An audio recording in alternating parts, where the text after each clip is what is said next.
A semester 5. Dan pada kesempatan kali ini saya akan menjelaskan 10 judul secara singkat tetapi jelas yang diambil dari modul studi Al-Quran. Selamat menyaksikan.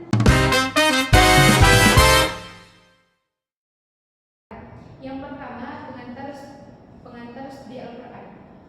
Pengantar studi Al-Quran merupakan serangkaian 3 kata yang berasal dari bahasa Arab yang dikenal dengan al-maqlalu ila ilmi Al-Quran. Kata studi itu berasal dari bahasa Inggris yang diadopsi ke dalam bahasa Indonesia. Bentuk aslinya yaitu study. Jika diterjemahkan ke dalam bahasa Indonesia berarti mempelajari atau mengkaji. Sedangkan kata studi dalam bahasa Arab itu dikenal dengan at-ta'lim ad-durus al-mutalla. Jika diterjemahkan ke dalam bahasa Indonesia berarti pengantar belajar Al-Quran. Nah, pengantar belajar Al-Quran adalah identik dengan orang-orang yang ingin belajar membaca Al-Quran. Sementara yang diinginkan dalam pengantar studi Al-Quran adalah pengkajian terhadap Islam secara ilmiah, baik Islam sebagai sumber ajaran, pemahaman maupun pengalaman. Judul yang kedua yaitu sejarah turunnya Al-Quran. Nah, Al-Quran adalah kitab suci umat Islam yang diturunkan kepada Nabi Muhammad SAW dengan perantara malaikat Jibril alaihissalam. Nah, proses tahap penurunan Al-Quran itu ada 2. Yang pertama, Al-Quran diturunkan secara keseluruhan. Yang kedua, Al-Quran diturunkan secara beransur-ansur. Pada tahap pertama, kitab Al-Quran ini diturunkan terlebih dahulu ke Lauhul Mahfuz, kemudian barulah diturunkan ke Baitul Izzah. Sedangkan tahap yang kedua, secara beransur-ansur, ternyata Al-Quran itu tidak diturunkan secara keseluruhan, tetapi hanya diturunkan secara beransur-ansur sesuai dengan keperluan yang ada. Makanya ayat-ayat Al-Quran dan surat-surat Al-Quran yang diturunkan itu jumlahnya dan panjang pendeknya tidak sama. Judul yang ketiga yaitu Asbabun Nuzul. Menurut Az-Zarqani, asbab an-nuzul adalah hal khusus atau sesuatu yang terjadi serta ada kaitannya dengan turunnya ayat Al-Quran yang berfungsi sebagai penjelas hukum pada saat peristiwa itu terjadi. Judul yang keempat, sejarah kodifikasi Al-Quran. Nah, Al-Quran adalah kitab suci umat Islam yang menjadi pedoman bagi seluruh umat manusia. Yang di dalam kitab Al-Quran itu mengandung prinsip-prinsip dasar akidah, akhlak, dan syariat yang tidak hanya berfungsi sebagai sumber hukum tetapi juga sebagai tuntunan bagi manusia, dunia, dan akhirat. Judul yang kelima itu Al-Quran sebagai sumber pedoman hidup bagi umat Islam. Nah, Al-Quran itu adalah bentuk wahyu dari Allah SWT yang diturunkan kepada Nabi Muhammad SAW. Nah, Al-Quran itu tidak hanya sebagai kitab bacaan, tetapi juga bentuk wahyu ilahi yang mengandung otoritas tertinggi di dalam Islam, yang berfungsi sebagai pedoman hidup bagi seluruh umat manusia. Sebagaimana Allah telah menjelaskan dalam Qur'annya surat Al-Baqarah ayat 2 yang berbunyi, Bismillahirrahmanirrahim. Dzalikal kitabu la raiba fihi hudal lil muttaqin.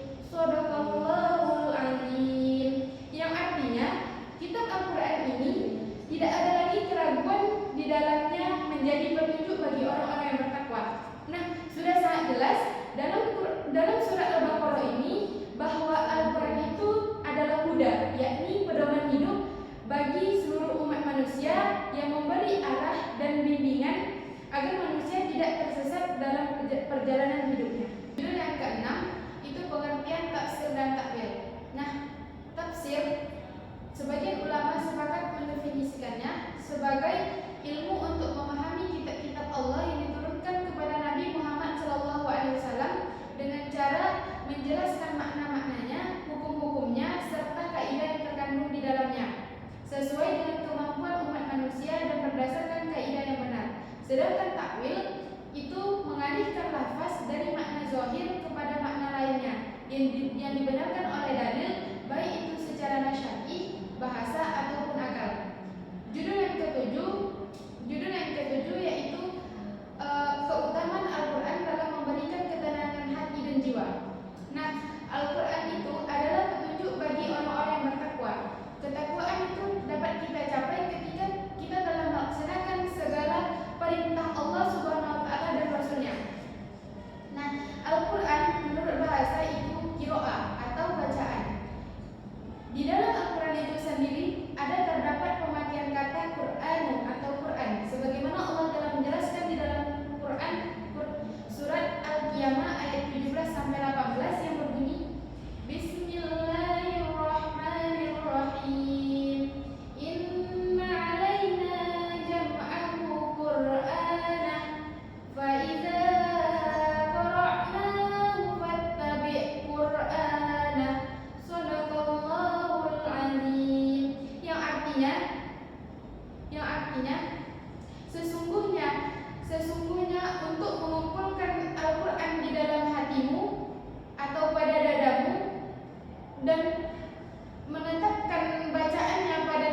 riba, yang kedua maisir, dan yang ketiga gharar.